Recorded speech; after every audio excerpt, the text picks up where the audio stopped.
In this video, we're breaking down exciting college basketball matchups happening on February 26, 2025, giving you free team picks and total picks for each game. That's 8 picks in total. Welcome back to NBA Trends Today. Before we dive in, make sure to subscribe and hit the bell icon so you never miss a video. The earlier you watch, the more time you have to plan your bets, and we drop these picks daily. By the end of this video, you'll have all the key insights you need to make informed decisions on these matchups. And if you're looking for even more exclusive sports picks to take your betting game to the next level, watch full video. Now let's get into it. What's up, basketball fans? Welcome back to the channel.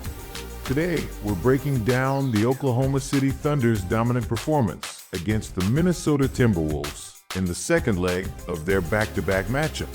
Did Shai Gilgeous-Alexander prove once again why he's an MVP frontrunner? Did the Timberwolves have any answer for OKC's relentless attack? Let's dive right in. The Oklahoma City Thunder, sitting comfortably at 46-10, hosted the Minnesota Timberwolves 31-27 in a high-stakes rematch after their intense battle the night before.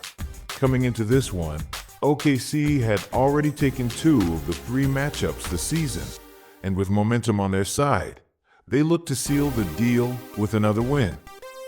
Right from the tip-off, OKC set the tone. They finished the first quarter up 32-28, with Shai Gilgeous-Alexander showing why he's a force to be reckoned with. He checked out early in the first, but came back ready to dominate. Meanwhile, Jalen Williams and Isaiah Hartenstein connected for an electrifying lob that had the Paycom Center on its feet. As we moved into the second quarter, the Thunder tightened their grip on the game. Their suffocating defense forced Minnesota into tough shots and costly turnovers. By halftime, OKC had extended their lead to 64-45. SGA was already up to 20 points, and the Thunder had all the momentum. Third quarter, same story. The Thunder kept their distance on the scoreboard, executing on both ends of the floor. SGA was playing like a true MVP, finishing the game with 37 points, 8 rebounds, and 8 assists. Chet Holmgren, despite concerns over playing in back-to-backs, chipped in with 19 points and 3 blocks. Host.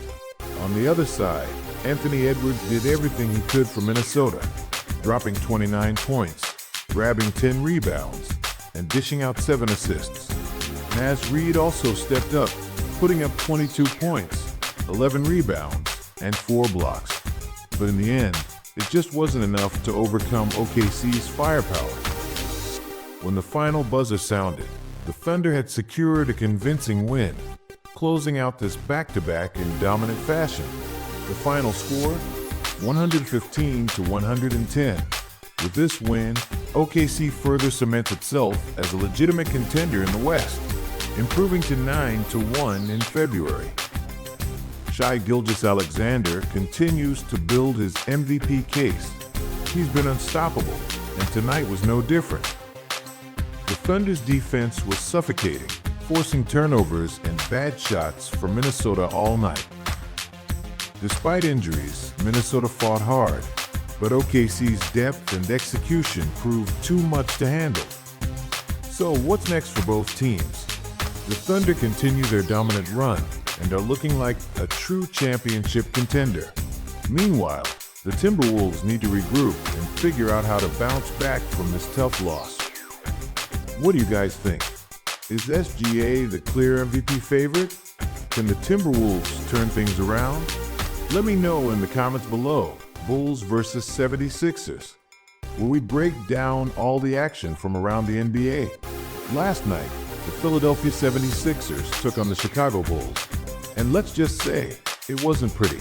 The Bulls came in hungry, and they feasted, handing Philly a brutal 142-110 loss. We're diving into what went wrong, key player performances, and what this means for the Sixers going forward. Let's get into it. The Sixers came into this game already struggling, and it didn't take long for things to go south. Right out of the gate, Philly showed zero defensive intensity. The Bulls took full advantage, putting up 39 points in the first quarter, with 13 of those coming at the free throw line. Josh Giddey, Kobe White, and the Bulls' athletic wings were relentless, pushing the pace and scoring at will. By halftime, Chicago had racked up 75 points, shooting over 50% from the field and 40% from deep. Then came the third quarter, and this is where things got ugly. Philly completely collapsed, getting outscored 40-18. Turnovers, missed shots, lack of effort, it was all there. The Sixers looked like a team that had given up, and honestly, you could feel it. The Bulls built a lead as big as 50 points before easing up in the fourth quarter. Now, let's talk about individual performances.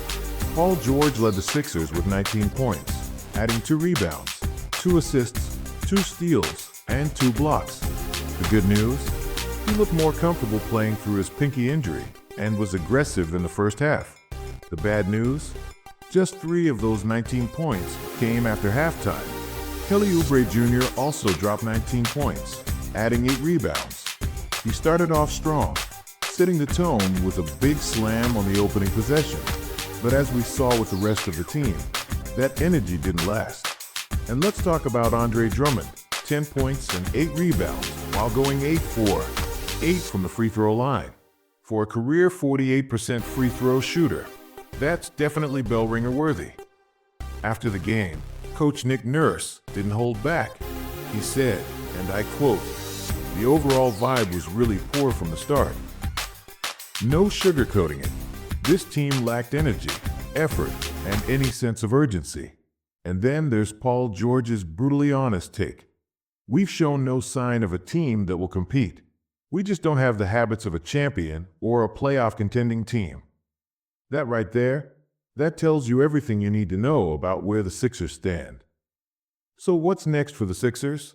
Let's be real. At 20-37, sitting in 12th place in the East, the playoff picture is looking grim. They're now 2.5 games behind Chicago for the final play-in spot, and their upcoming schedule is brutal. The question now is, do the Sixers shift gears and focus on the draft? They owe a top 6 protected pick to OKC, and tanking could be their best shot at keeping it. With Joel Embiid and Paul George dealing with injuries, we might see Philly shut them down for the season. It's a tough call, but at this point, it might be the only way to salvage something from this disaster of a year. So, what do you think? Are the Sixers done for the season? Should they push for the play-in or embrace the tank? Drop your thoughts in the comments below. And if you enjoyed this breakdown, don't forget to like, subscribe, and hit that notification bell so you never miss an update. Until next time, Hoop fans, stay locked in.